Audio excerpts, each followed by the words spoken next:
Halo semuanya, sawadee-krap, apa kabar? Semoga kabar kalian selalu baik dan juga sehat. Selamat datang di segmen analisa. Hari ini kembali kita update mengenai kasus di Subang, Jawa Barat. Dan di video kali ini kita akan bahas mengenai waktu kematian dari kedua almarhumah yang terjadi di 18 Agustus 2021. Rilis untuk hasil otopsi yang pertama memang sudah keluar, tapi yang kedua belumlah keluar. Tapi menurut aku kenapa bagian ini sangatlah penting karena bisa menjadi salah satu alat bukti untuk menentukan tersangkanya. Ini berhubungan dengan alibi, apalagi untuk waktu kematian yang memang menurut keterangan Dr. Hastri pada saat live Instagram dengan Universitas Indonesia dalam topiknya mengenai forensik, memang ada dua hal yang dilakukan. Dr. Hastri ada yang dikoreksi, yang diketahui adalah mengkoreksi waktu kematiannya. Nah, alibi sendiri sebenarnya apa, Anjas? Jadi kalau arti kata alibi itu diperluas sekarang ini untuk diterapkan pada fakta atau keadaan pernah berada di tempat lain ketika kejahatan dilakukan. Saat ini diketahui bahwa alibi adalah pernyataan seseorang yang kemungkinan merupakan pelaku kejahatan tentang di mana ia berada pada saat pelanggaran atau kejahatan dilakukan. Kenapa hal ini sangat penting berhubungan dengan alibi? Karena misalnya begini ya, sebelum kita bahas lebih dalam mengenai ini.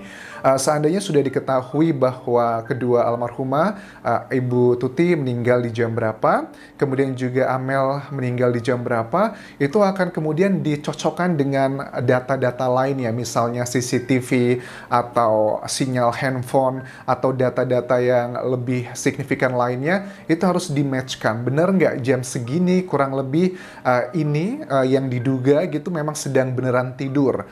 Apakah benar orang yang diduga ini pada saat itu terlihat di CCTV ini sedang keluar mau kemana begitu. Nah, itu berhubungannya adalah dengan alibi. Oke, ini sudah banyak banget teman-teman yang mengirimkan foto-foto.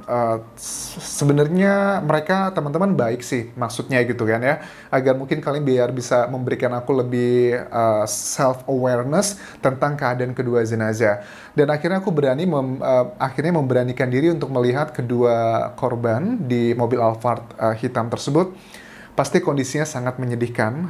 Aku tidak akan mau menggambarkan sangat detail, tapi paling tidak yang akan aku bahas di sini adalah untuk mengetahui sebenarnya kita memprediksi nih.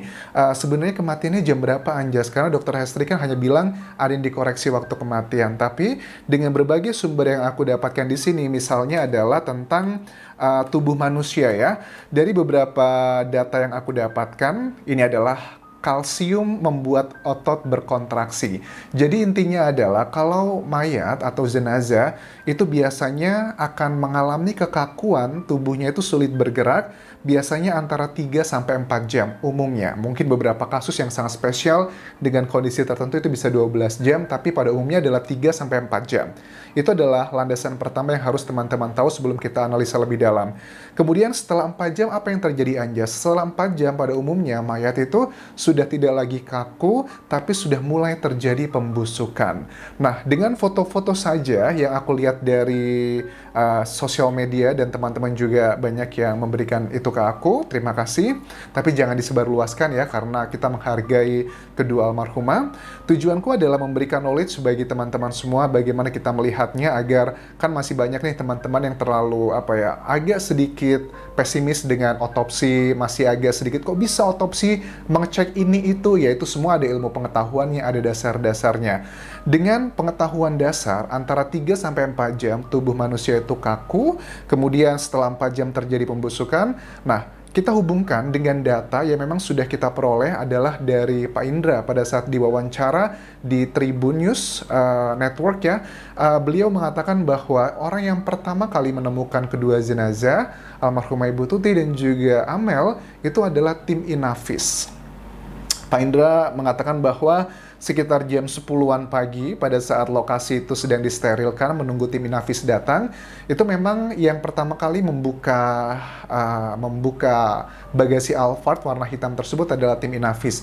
Dan aku menduga bahwa pada saat itu pun membukanya, tim Inavis selain mengambil barang bukti dan juga hal-hal penunjang lainnya, pasti juga mengambil foto. Begitupun juga sama dengan orang-orang, karena aku melihat pada saat hari kejadian itu banyak sekali warga yang mengkerumuni gitu. Makanya nggak heran ada banyak orang yang punya data-data mengenai foto-foto ini. Nah, foto-foto yang tersebar ini aku asumsikan adalah mungkin ini diambilnya sekitar jam 10-an pagi.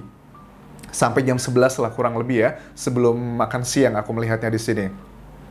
Kalau seandainya let's say diambilnya adalah jam 10-an pagi, dengan kondisi kedua jenazah diketahui dari situ untuk yang Amel itu masih kaku, sedangkan untuk jenazah Ibu Tuti itu sudah tidak lagi kaku, itu menandakan bahwa salah satu fakta yang cukup kuat, Ibu Tuti memang dieksekusi lebih dulu dibandingkan Amel.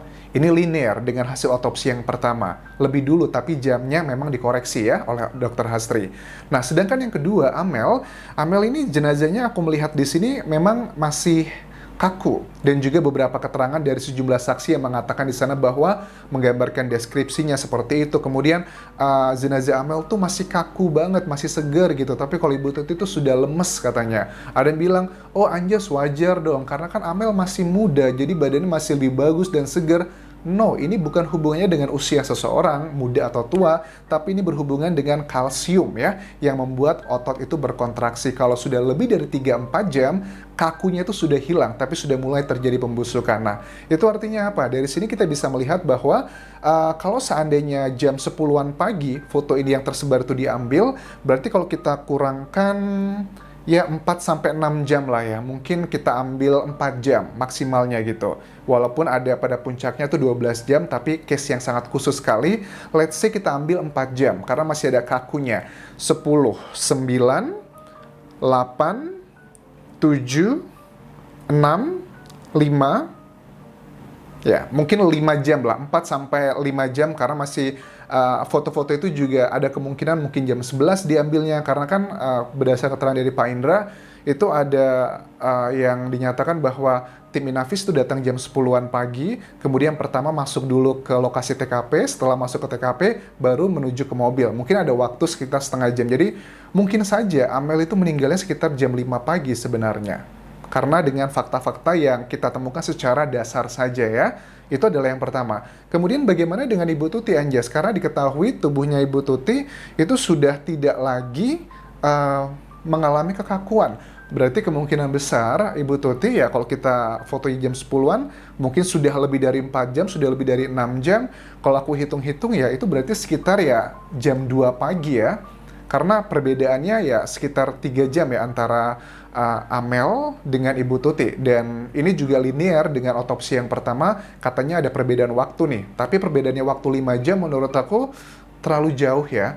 Tapi kalau perbedaannya 2 atau 3 jam masih masuk akal. Karena hal ini adalah yang dikoreksi oleh Dr. Hastri kan ya. Tapi walaupun Dr. Hastri tidak menyebutkan secara rinci jam berapakah itu. Tapi kalau menurut analisaku dengan dasar seperti ini, knowledge yang dasar seperti ini, kemungkinan besar bahwa Ibu Tuti itu memang meninggalnya jam 2-an pagi. Sementara Amel itu mungkin jam ya 4-an atau menjelang jam 5 subuh gitu. Ya itu adalah bagian dari sini. Terus hubungannya apa Anjas dengan si pelaku? Hubungannya ternyata begini ya.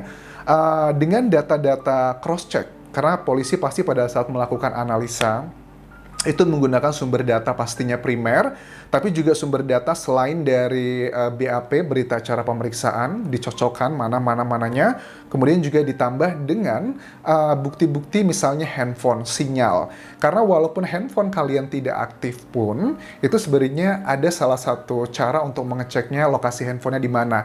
Tapi aku khawatirnya begini, karena pelaku ini sudah sangat well prepare, kayaknya sudah ada orang yang yang mengarahkan begitu. Nggak mungkin kalau mereka mengetahui knowledge seperti ini hanya tahu dari Google saja, kayaknya agak sedikit kecil kemungkinannya, pasti sudah dia mengarahkan. Ada dugaan bahwa mungkin aja si pelaku ataupun orang yang mengetahui ataupun juga otaknya, handphonenya mereka itu diletakkan di rumahnya saja, tapi orangnya keluar-keluar kemana-mana. Karena agar tidak bisa terdeteksi oleh sinyal BTS. Itu ada kemungkinan besar menuju ke sana. Yang itu memang bisa menjadi salah satu alibi dia gitu. Seandainya nanti di pengadilan sudah muncul gitu. Kok seandainya gini, bahwa waktu kematian pertama jam 2 pagi, ketiga adalah jam 4-an atau jam 5 pagi. Lokasi saya tuh lagi tidur loh. Kalau nggak percaya cek aja, handphone saya tuh masih di charge kan, nggak kemana-mana gitu. Ini kan bisa memberatkan tim kepolisian nanti yang pada saat sudah menentukan tersangkanya. Nah, makanya dicari lagi dengan informasi lainnya, dengan CCTV atau dengan satellite, itu juga bisa. Hal-hal seperti ini memang dibutuhkan waktu untuk terus menganalisanya. Aku juga nggak yakin ya guys ya, untuk masalah sidik jari ya. Kita bahas sidik jari. Aku yakin sekali bahwa sidik jari sebersih-bersih apapun si pelaku berusaha membersihkan, pasti ada yang masih tertinggal sedikit-sedikit. Mereka mungkin pede-pede aja. Tapi aku sangat yakin ya, pasti masih ada lah, walaupun di mobil tersebut, setirnya itu sudah pasti dibersihkan. Itu sudah ada keterangan dari Kapolres Subang sendiri, Ibu Sumarni. Di bagasi juga sudah dibersihkan. Tapi aku yakin, kenapa tim penyidik menghabiskan waktu lama untuk pengambilan alat bukti, karena memang proses di lapangan itu tidak segampang itu, apalagi sidik jari yang memang tidak terlalu tidak terlalu berada di tempat yang jelas, bersih, atau tempat yang gampang diambil.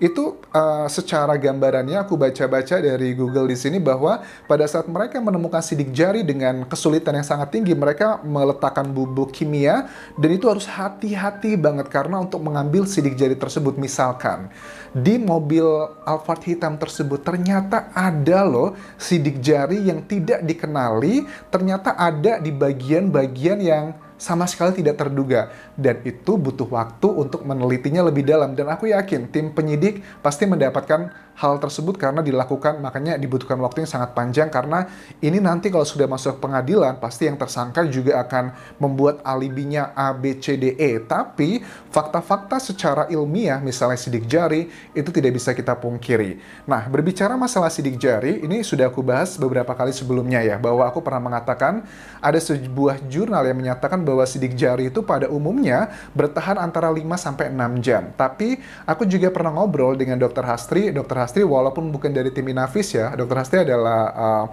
tim otopsi kan ya, yang forensik untuk yang knowledge-nya beliau. Tapi Dr. Hastri juga bilang bahwa beliau pernah membantu gitu kan ya, mengambil sidik jari itu setelah 2 hari kejadian, 3 hari kejadian, tapi asalkan ada sesuatu hal yang sesuai nih. Maksudnya gimana? Ini adalah rujukan untuk artikelnya. Jadi aku bacakan dulu. Aku suka kalau ngomongin masalah yang perdebatan mengenai konteksnya adalah knowledge-nya, bukan karena suka atau tidak suka. Ini adalah kendala-kendala artikelnya dari Jurnal Ilmu Hukum dan Humaniora. Ini sudah rilis ya, sudah ada artikelnya.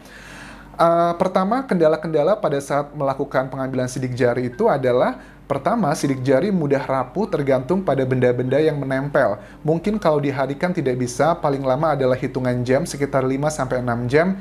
Ini dilihat pada suhu lingkungan juga. Nah, 5-6 jam itu adalah fakta yang pertama. Yang kedua, fakta di lapangan juga ternyata Dr. Hastri juga pernah kok setelah sehari, 2 hari, tapi paling tidak dalam 48 jam sih. Dr. Hastri juga bilang maksimal ya 3 hari lah ya. Kalau sudah lebih dari 3 hari takutnya sudah terkontaminasi.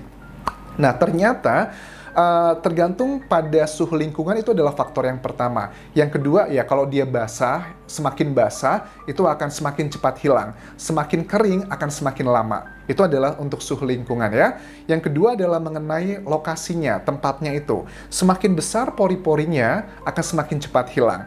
Semakin tidak ada pori-porinya akan semakin bertahan lama. Misalnya seperti apa, Anjas? Di meja, di tembok, di kaca. Di kaca kan tidak ada pori-porinya. Misal di mobil kayak gini, bilangnya gini, Anjas, tapi aku pernah tuh ngecapin tanganku sidik jari di mobil berhari-hari nggak hilang kok dong. Itu gimana dong? Ya itu berarti adalah kategorinya mobil tersebut kan kacanya tidak memiliki pori-pori, makanya tuh hilangnya lama. Tapi kalau mobilnya dipakai, kehujanan, bahkan atau ada lagi, apalagi kasusnya yang Subang ini kan, mereka sudah sangat knowledgeable tentang sidik jari, bahkan mereka ada yang kita lihat kan lokasinya kan basah gitu, indikasinya adalah sepertinya mereka berusaha membersihkan, menyapu, dan juga menyikat, karena sidik jari itu adalah terbentuk dari minyak-minyak di tangan kita dan nempel kemana-mana, dan untuk menghilangkan minyak adalah dengan sabun ya, sama kalian seperti nyuci piring menghilangkan minyak. Itu adalah knowledge mengenai sidik jari tersebut. Memang umumnya adalah sampai ya 6 jam, 7 jam, 8 jam, tapi kalau memang kondisinya bagus itu bisa sampai 3 hari, 2 hari, it's fine gitu. Nah, ini adalah kondisi-kondisi tertentu begitu. Nah, kemudian kalau kita hubungkan dengan hasil otopsi yang pertama kan, jelas ini sudah pasti ada perubahan dibandingkan dengan otopsi kedua. Nah, nanti pada saat persidangan kita akan melihat nih nama-nama siapa saja yang sudah menjadi tersangka dan bukti-bukti dari waktu kematian ini sudah tidak bisa lagi terelakkan. Dan ini bukan satu-satunya alat bukti ya, makanya dalam dunia hukum dibutuhkan minimal 2 alat bukti. Dan aku sudah sangat yakin sekali dengan berbagai info yang sudah kita dapatkan di media massa, paling tidak itu sudah ada 3-4 lah alat bukti yang sudah ada di tim penyidik. Itu aja dari data yang kita dapatkan media massa yang tidak secara lengkap. Apa kabar dengan tim penyidik yang sudah mendapatkan mengumpulkan data lebih lengkap lagi, pasti akan jauh lebih banyak. Karena kalau analisa aku dari media massa yang tidak banyak infonya yang secara 100%, itu aja paling tidak sudah 3 atau 4 alat bukti. Tapi bagaimana dengan yang ini? Oke, jadi itu yang bisa aku bahas, kita nantikan kelanjutannya seperti apa.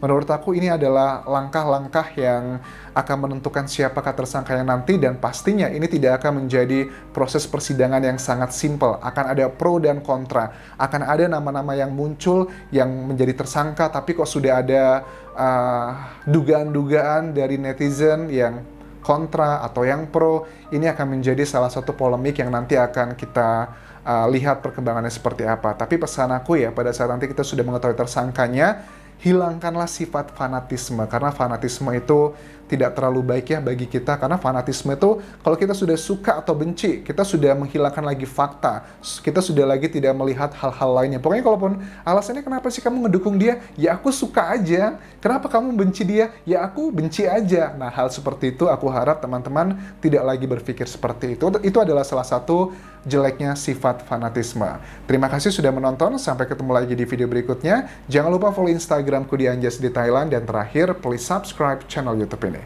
Kobun kerap semuanya. Bye-bye.